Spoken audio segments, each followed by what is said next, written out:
merupakan tanaman liar yang tumbuh di sekitar tanaman jagung. Adanya gulma sangat mengganggu pertumbuhan tanaman jagung. Gulma akan berkompetisi dengan tanaman jagung sehingga menurunkan hasil produksi.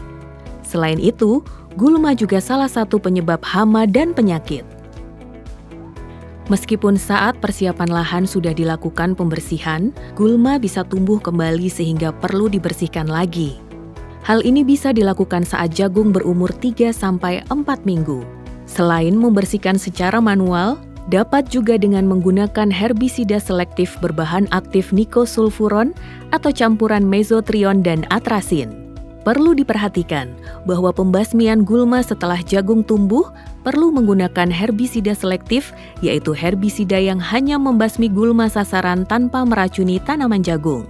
Dosis herbisida disesuaikan dengan anjuran pada kemasan produk. Sebaiknya, pembersihan gulma sudah dilakukan sebelum pemberian pupuk agar pupuk dapat dimanfaatkan optimal oleh tanaman jagung.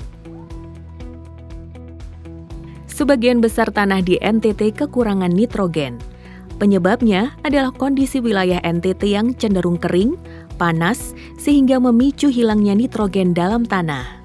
Untuk itu, perlu adanya pemupukan yang baik dan benar agar hasil budidaya jagung bisa maksimal.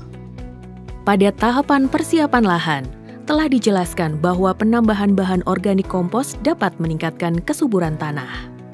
Selama pertumbuhan tanaman jagung, perlu ditambahkan lagi 2 kali pemupukan susulan, yaitu tidak lebih dari 10 hari setelah tanam dan saat tanaman jagung berumur antara 30 hingga 40 hari.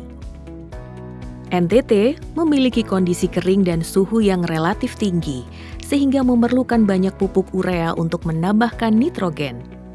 Kebutuhan untuk 1 hektar mendekati 200-250 kg per hektar. Selain urea sebagai sumber nitrogen, diperlukan juga pemberian pupuk SP36 dan KCl untuk sumber fosfat dan kalium. Bila pupuk SP36 dan KCl sulit didapatkan, maka dapat digunakan pupuk majemuk yaitu pupuk NPK. Urea, SP36, KCl, dan NPK disebut pupuk anorganik. Pemberian pupuk anorganik susulan pertama dan kedua dilakukan dengan cara yang sama, yaitu dengan membuat lubang atau larik sedalam 3-5 cm. Lubang atau larik dibuat dengan jarak 5-10 cm dari tanaman jagung. Setelah dimasukkan pupuk sekitar 1 sendok teh per tanaman, lubang segera ditutup kembali dengan tanah agar kandungan nutrisinya tidak hilang karena menguap atau hilang terbawa aliran air. Pemberian pupuk juga sebaiknya dilakukan saat tanah tidak tergenang air. Apakah perlu menggunakan pupuk hayati? Pupuk hayati dapat menjadi pupuk tambahan yang bersifat pilihan, terdapat dalam bentuk cair atau bubuk. Pupuk ini bermanfaat untuk memperkaya tanah dengan mikroba tertentu yang berfungsi mengikat nitrogen, melarutkan fosfat, atau mengontrol mikroba perusak tanaman. Cara mengaplikasikannya yaitu dengan disemprotkan ke tanaman seminggu sekali selama 3 hingga 5 kali. Yaitu sejak daun jagung pertama terbuka secara sempurna hingga sebelum keluarnya bunga betina. Di NTT sudah banyak beredar pupuk hayati. Saat menggunakan pupuk hayati, perlu dipastikan produk tersebut masih mengandung mikroba hidup.